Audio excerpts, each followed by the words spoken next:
नमस्कार दोस्तों, स्वागत है आपका एक बार फिर आज के मेरे इस वीडियो में। देखो दोस्तों, आईडीबीआई बैंक प्राइवेटाइजेशन को लेकर आपने जो मुझसे कमेंट्स किए थे उसके रिगार्डिंग मैंने वीडियो बनाई अभी कुछ देर पहले। और एक कमेंट्स और था पीएसयू बैंक के निजीकरण को लेकर। मैंने सोचा कि उस वीडियो में आपका इस कमेंट्स को भी सम्मिलित कर लेता हूं, लेकिन वीडियो क्या हो रहा था, थोड़ा लंबी बनती जा रही थी। और आप जानते ही हैं कि साहब हर कोई कहता है कि सर छोटी वीडियो बनाइए। चलिए साहब, मैंने सोचा कि दूसरी वीडियो आप लोगों के लिए बना दी जाए। ठीक है साहब, तो इस वीडियो में हम जानेंगे कि जो संजीव सान्याल जी हैं, जो प्रधानमंत्री इकोनॉमिक एडवाइजरी काउंसिल के मेंबर हैं, उन्होंने क्या कहा है बैंकों के निजीकरण को लेकर। देखिए, उनका एक इंटरव्यू मनी कंट्रोल पे आया था और वो इंटरव्यू मैंने व्हाट्सएप और टेलीग्राम चैनल पे आप लोगों के लिए लगाया था। उसमें उन्होंने क्या कहा है, उन्होंने कहा है कि भविष्य में दोस्तों बैंकों का निजीकरण जो है वो संभव है, ये कहा था उन्होंने। ठीक है, और उन्होंने ये भी कहा था कि ऐसा नहीं है कि सभी सरकारी बैंकों का निजीकरण कर दिया जाएगा, कुछ बैंक सरकार भी अपने पास रखेगी। ऐसा नहीं है कि सभी सरकारी बैंकों का निजीकरण हो जाएगा। पूरा इंटरव्यू मैंने अपने व्हाट्सएप और टेलीग्राम पे लगा के रखा हुआ है, आप जाके उसको पढ़िए। वैसे तो आपने पढ़ लिया होगा, पूरा इंटरव्यू पढ़िएगा पूरा। उसमें उन्होंने क्या कहा है, उसमें उन्होंने यही तो कहा है, संभावना है। लेकिन अभी उन्होंने ये तो नहीं कहा कि ये बैंक भी प्राइवेट होंगे।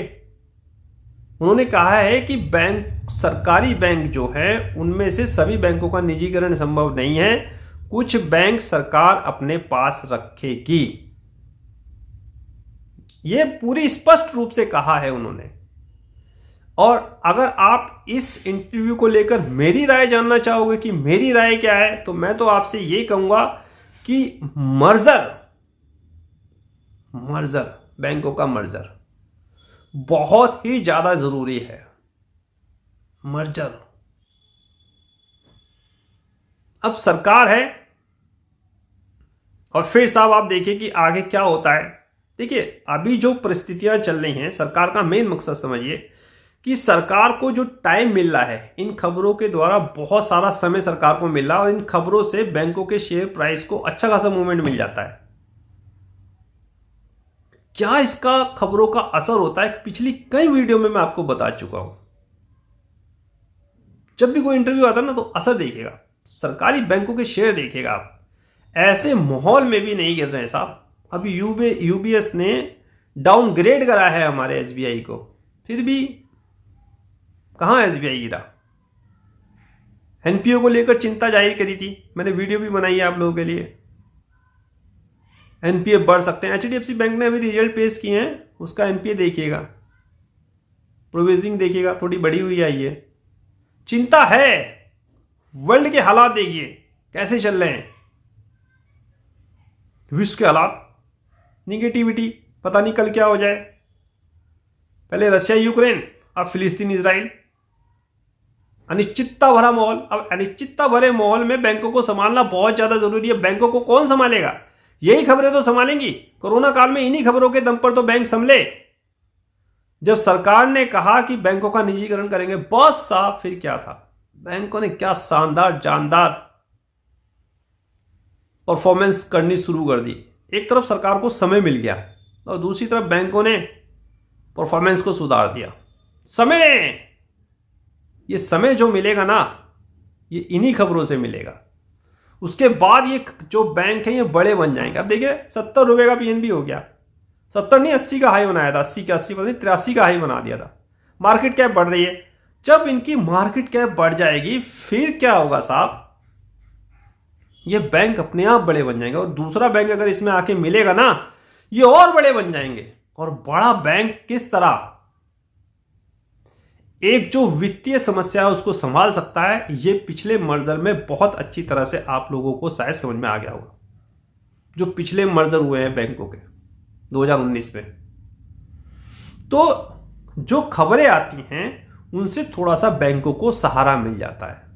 अब ऐसा नहीं है कि अगर साहब संजीव जी ने कोई बात कह दी तो इस पे एकदम अमल हो जाएगा, बैंकों का निजीकरण हो जाएगा। इलेक्शन है, 5 राज्यों में इलेक्शन तो अगले महीने ही है, नवंबर में, फिर मेन इलेक्शन है। कैसे निगेटिव असर चला जाएगा? संभव ही नहीं है साहब, संभव ही नहीं है।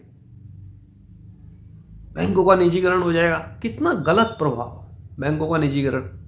अगर ये चीज इतनी आसान होती तो कब हमारी जो फाइनेंस मिनिस्टर साहब ने स्टेटमेंट दिया था, तो अब तक तो मेरे ख्याल से पूरा भी हो जाता। 2-3 साल हो गए, 2021 के आसपास दिया था उन्होंने, 2021 के बजट में। नहीं, समय मिल गया, ये 3 साल का समय। इस 3 साल में पब्लिक ने शेयर्स बाय करे, उधर गवर्नमेंट ने भी साहब पूरी कोशिश करी, बैंकों ने भी शानदार परफॉर्मेंस किया। और देखिए आज प्रॉफिटेबिलिटी देखिए, बिजनेस देखिए, एनपीए देखिए, हर क्षेत्र में अच्छा परफॉर्मेंस। समय, ये समय मिला है और इसी समय का भरपूर फायदा उठाया गया है। ये खबरें ही तो रोके हुए हैं इनको, नहीं तो हर कोई बेचेगा, बेचो। अब जब सेलिंग प्रेशर आएगा ये गिरेंगे। अब इन्हीं खबरों के दम पर तो क्या है, उत्सुकता से क्या है, पब्लिक बेचती नहीं। अरे सेंट्रल बैंक का तो, आईओबी का तो निजीकरण होने वाला है, क्यों बेचे? सेलिंग प्रेशर नहीं आता।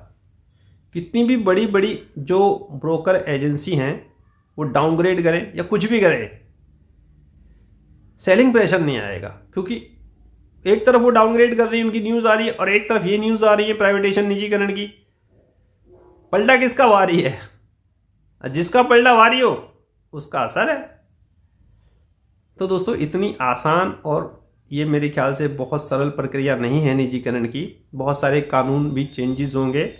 आज भी मैंने एक अपडेट आप लोगों के लिए लगाया है। 2023 के जुलाई में एक बड़े अधिकारी ने ये बात कही थी कि 2024 के इलेक्शन से पहले कुछ भी संभव नहीं है। तो ये बात मान के चलिए कि 2024 के इलेक्शन से पहले बैंकों का निजीकरण संभव होता हुआ नजर नहीं आ रहा। 2024 के बाद क्या स्थिति होगी, वर्ल्ड वाइड कैसी सिचुएशन होगी, ये सारी चीज़ें उस पर निर्भर करेंगी। फिर तो ये बैंकों को 5-7 महीने और मिल जाएंगे अपनी परफॉर्मेंस सुधारने के। इंडिया की इकोनॉमिक साइनिंग कर रही है और बैंक का बहुत बड़ा योगदान है साहब उसमें। चाइना को पीछे छोड़ देंगे, चाइना को पीछे छोड़ देंगे साहब। चाइना की तो अर्थव्यवस्था आप देख ही रहे होंगे, मैं रोज अपडेट लगा रहा हूं। तो ऐसी परिस्थितियों में अगर इंडिया की अर्थव्यवस्था चमकेगी तो बैंकों का तो परफॉर्मेंस अपने आप ही सुधर जाएगा। बैंकों का परफॉर्मेंस सुधर जाएगा, फिर कहां जरूरत पड़ेगी निजीकरण की। इसी समय को सरकार जानती है और इसी समय के लिए सरकार बीच बीच में ऐसी खबरों का प्रकाशन करती है। और साहब आप लोग उत्साहपूर्वक या फिर भय के कारण सवाल मेरे से कर लेते हो। मैं अभी भी आशावादी हूं। मैं अभी भी ये सोचता हूं कि बैंकों का मर्जर बहुत अच्छा विकल्प है, बहुत ही अच्छा विकल्प है यार, यही होना चाहिए। चलिए साहब देखते हैं, अभी समय है, अभी तो मेन इलेक्शन है, उनके बाद रिजल्ट आएगा, फिर सरकार बनेगी। बहुत लंबी चौड़ी प्रक्रिया है, जब तक बहुत सारी स्थिति सही हो जाएगी, विश्व की भी और यहाँ की भी। फिलहाल इस वीडियो को समाप्त करने की आज्ञा दीजिए। नेक्स्ट वीडियो में नए अपडेट के साथ होगी मुलाकात, तब तक इंतजार कीजिए। फाइनली नमस्कार।